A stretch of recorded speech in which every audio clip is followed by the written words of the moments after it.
All right, just finished the Outpost trilogy with the third one, Rise of the Spetsnaz.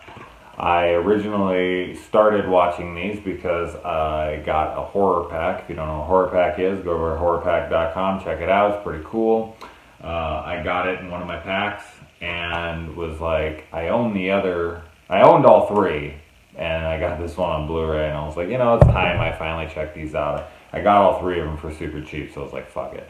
So I sat down over the last 2 days and checked them out. And the first two, I liked the first one fine. The second one was just a little less than that fine. And this one I really enjoyed. I had a good time with it. It reminded me a lot of Inglourious Bastards. There's this captain, SS captain or whatever, reminds me a lot of Hans Landa. The actor who plays him super well.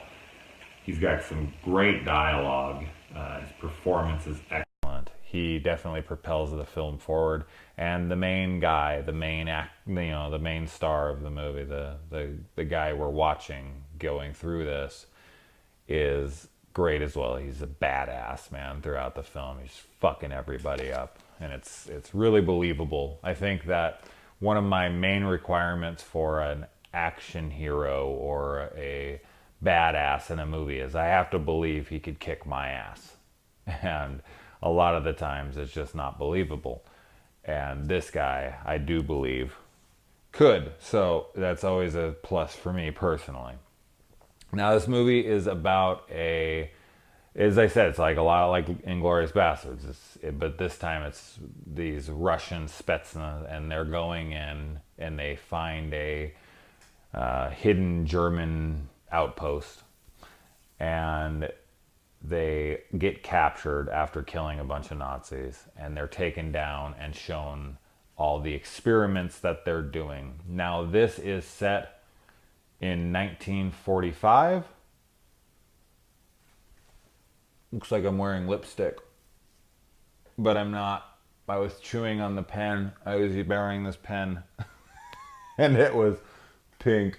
Oh shit. All right. I swear I'm not cross-dressing. So they get captured. They're being shown around this facility, and they are basically thrown into a gauntlet against these Nazi zombies. Now, this movie is a prequel to the first two, and it does show you how, it doesn't exactly show you how the final machine that makes the ghosts and whatnot. They show it for a brief second, but that technology doesn't exist in this movie, and it isn't activated by the end of this movie, which surprised me because I figure it would just kind of end with like, oh, and then here's how it happened. But it does show you characters that are in the previous installments, so you see where they came from. They were in that outpost, and I'm pretty sure it's the outpost from the first movie. I think that's what that was. So it's weird that it doesn't actually like show it to you, but so these really are just Nazi zombies this time because they're experimenting on them, trying to make them super soldiers.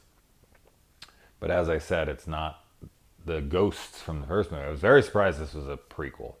I thought this was definitely gonna be a sequel. And this cover, you can see like cities burning and shit. This whole movie takes place in the outpost. So that's a total fucking lie. I love cover art that's completely full of shit. And this is yet another of many, many, many, many, many movies I watch. The gore is a little better than this. There's none in the other two, so there's some in this, so that's already better. It's not great by any means, but it's good.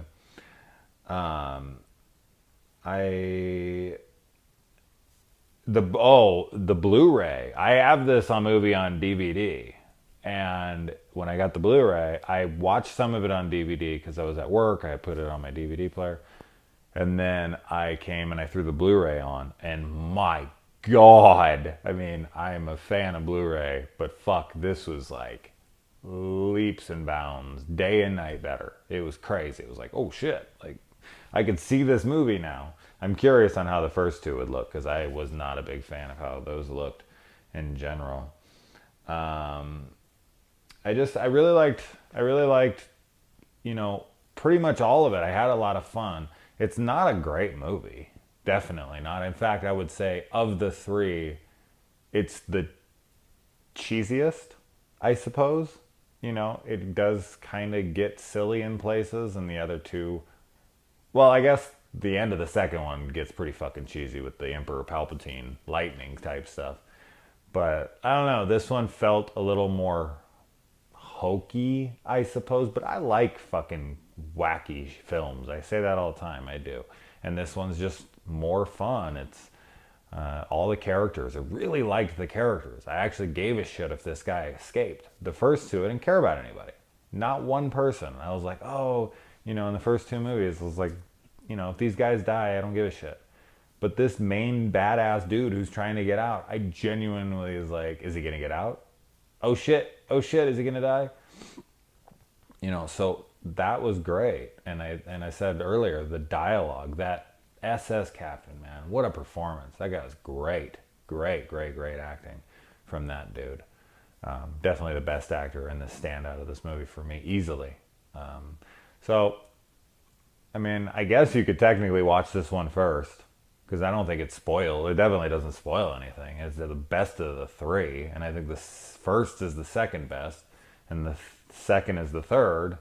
So it would actually be, you know, you'd be watching them in order of good to bad. So it'd kind of progressively get a little worse, as most sequels do.